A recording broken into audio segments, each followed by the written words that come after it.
Com desculpa da linguagem moderna. Mas a língua é uma... Peraí, deixa eu desacelerar. Porque hoje em dia eu reclamo, né? Que, porra, os vídeos os caras enrolam pra caralho. Mas o Dr. Enéas, ele fala... É o bicho que fala rápido. Com desculpa da linguagem moderna. Mas a língua é o maior patrimônio de um povo. Desrespeitá-la é desrespeitar a própria nacionalidade. Perguntaram a Confúcio, 2000 anos atrás, o que faria em primeiro lugar se tivesse que administrar um país. Seria, evidentemente, corrigir a linguagem, respondeu ele. Seus interlocutores ficaram surpreendidos. Indagaram por quê. Foi a seguinte a resposta do mestre. Se a linguagem não for correta, o que se diz não é o que se pretende dizer. Se o que se diz não é o que se pretende dizer, o que deve ser feito deixa de ser feito.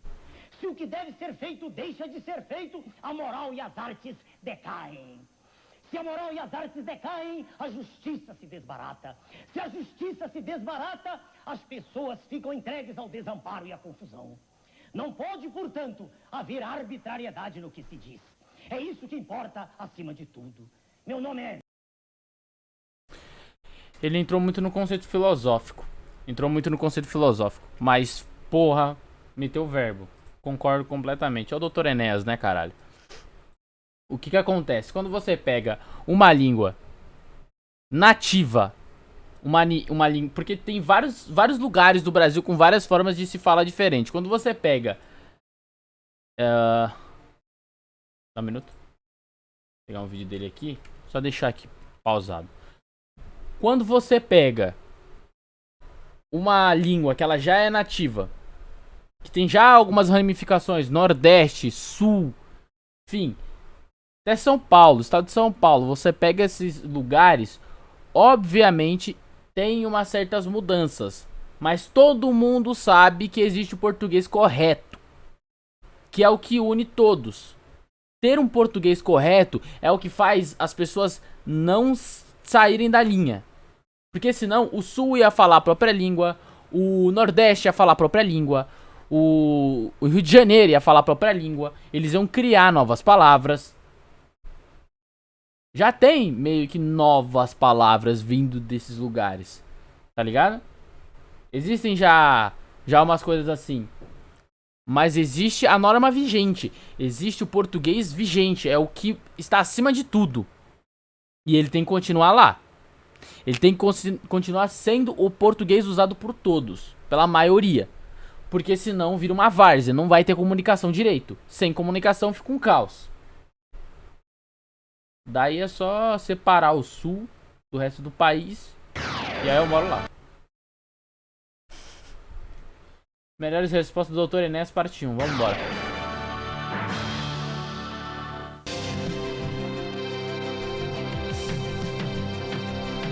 Jogo do poder.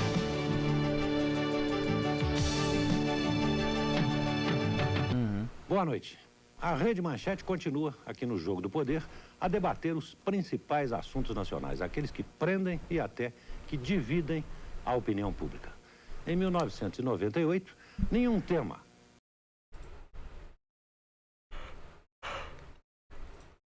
igualará a sucessão presidencial em interesse nacional. Nós já entrevistamos aqui, nas últimas semanas, Luiz Inácio da Silva, do PT, Ciro Gomes, do PPS e Roberto Requião, do PMDB. Vamos conversar hoje com o Dr. Enéas Carneiro. Dr. Enéas foi candidato em 1989, tirou o 12º lugar. Foi candidato em 1994, tirou o 3º lugar. Dr. Enéas, sua candidatura agora visaria o 2º lugar para passar para o 2º turno? É uma proposição extremamente válida. Falta só um reparo, né, na sua alocução primeira. Quando se diz que eu fui o 12º, é bom que se recorde que eu dispunha de 15 segundos para transmitir uma mensagem. Tá? Quando se diz que eu fui o 3º, também é bom se lembrar que eu dispunha de 1 minuto e que os adversários todos, quer dizer, aqueles que estavam na lead, dispunham no mínimo de 6. Estou falando daqueles que chegaram na minha frente. E de 3 que ficaram atrás. Amigão, se existisse internet e o Enéas hoje, amigo... Irmão, se tivesse o Enéas hoje em dia, ele acabaria com todo mundo. Simplesmente. Porque ele teria o tempo de falar o que ele bem entender na internet. E se com 1 minuto ele já conseguia degolar aquele bando de filho da puta, imagina com o tempo ilimitado da internet. Os governadores de São Paulo, ex-governadores, né? De São Paulo, do Rio de Janeiro e Santa Catarina. matar, mano. Isso nos leva, doutor Enéas, a uma outra questão. Parece que desta vez estão querendo garfar o tempo todo da televisão do senhor. A nova lei eleitoral não lhe daria nem um segundo na televisão? Aí existe, e como o senhor é advogado, conhece bem a expressão, existe uma antinomia jurídica no corpo da lei, né?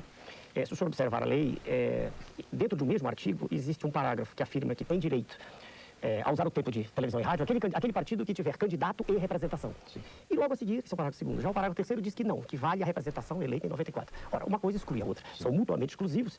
E, na verdade, essa dúvida vai ser dirimida pelo Tribunal Superior Eleitoral agora em fevereiro ou março. O Prona já entrou com recurso? Não, nós entramos com uma consulta. Mas Suas Excelências, os ministros, houveram por bem decidir por ocasião da resolução, que sairá em fevereiro ou março. E nós estamos, claro, esperando, é melhor, mais tranquilo. Doutor Enéas, não sendo um político tradicional, que motivos o levam a disputar pela terceira vez a presidência da República? Os mesmos que me fizeram entrar no processo em 89. E o senhor se recorda disso, certamente. Qualquer cidadão, qualquer homem ou mulher, né? Qualquer indivíduo que nasceu na nossa terra, sente um sentimento misto, né? Com diversas nuances, das quais a mais forte é a indignação, diante do quadro, né? De desrespeito ao cidadão, à pessoa humana.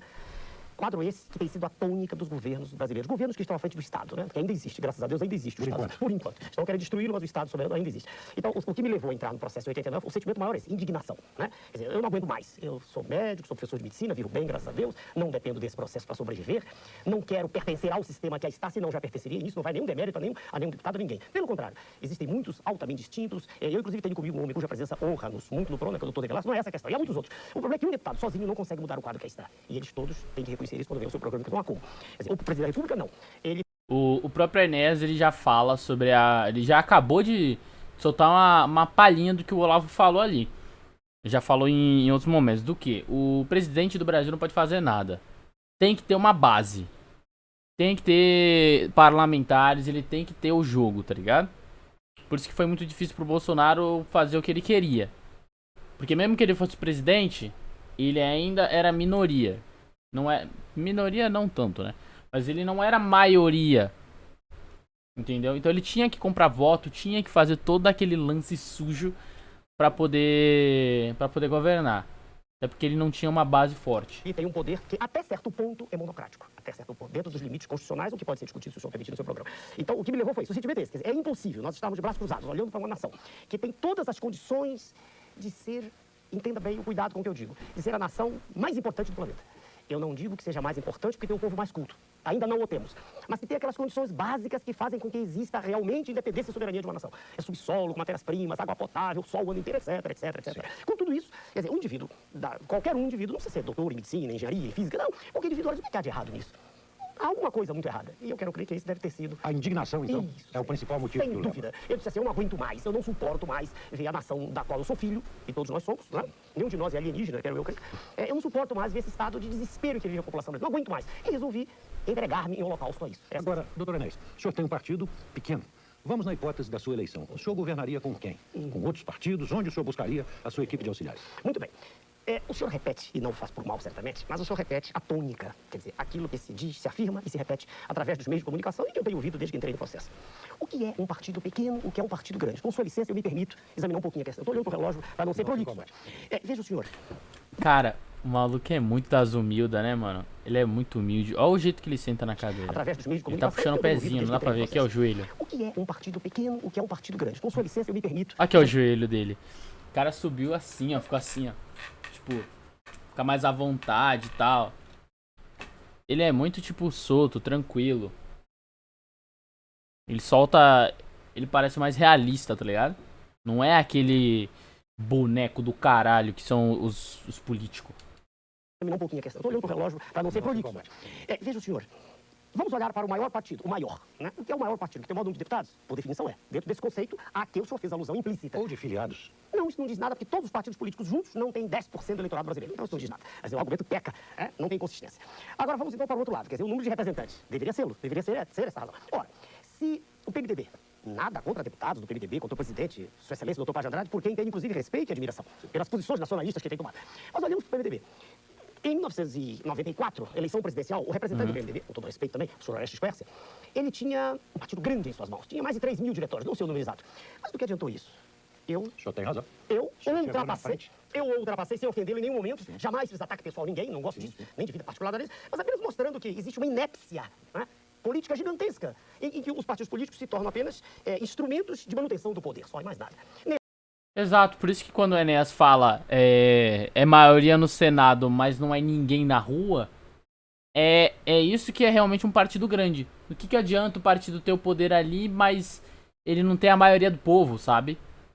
Ele não é a maioria se pá, tipo, se houver uma eleição, eles vão perder fácil. Nesse sentido, o que é o partido grande e o que é o pequeno. Agora vamos olhar se o senhor sair, eu já fiz... Com quem o senhor governaria? Não esqueci, vou responder já. Mas aí, a questão do pequeno. Será que é pequeno um partido político cujo representante maior, no caso eu, sai à rua e em qualquer esquina é identificado, e às vezes de modo entusiástico, abraçado? Será que é pequeno um partido político que tem um representante que fala em diversas organizações, de todas as áreas praticamente de atividade no Brasil? Será que isso é pequeno? O partido é ou não? Ele tem ou não um representante? Todos devem tê-lo. Ou, repito, o PMDB é tão grande, mas quem é o seu representante? Hoje, Sua Excelência, o presidente, está lutando para se manter, quer dizer, eles não têm um elemento que apresentem a nação. A live caiu? Enfim, rapaziada, a live caiu, por isso que eu sumi. Vamos voltar a ver o Dr. Enéas. Aqui. Desculpa.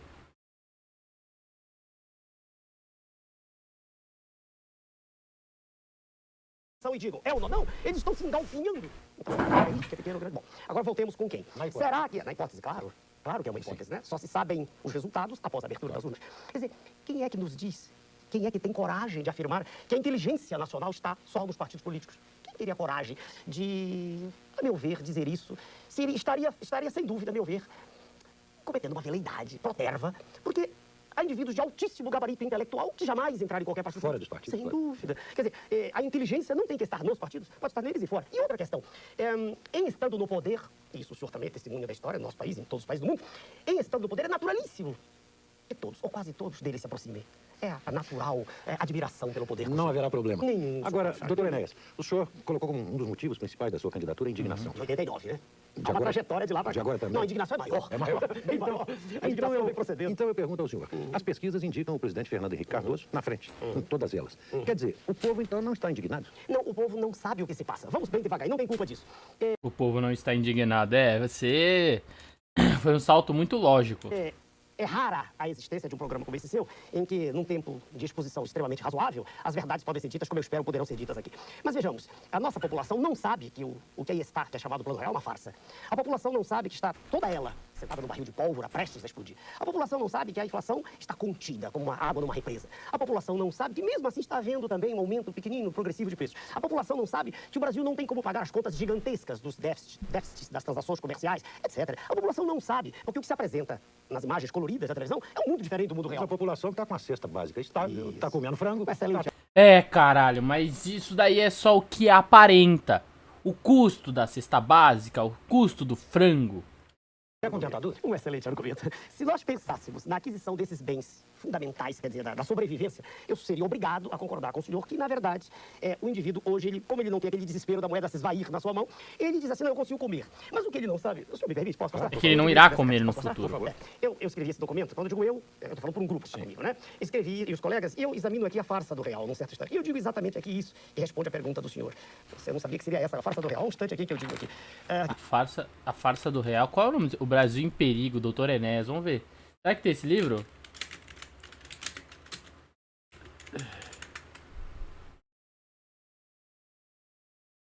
Caralho. Zero no Kindle. Porra, mano.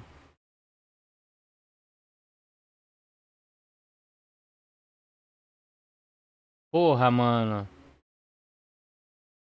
Puta que pariu.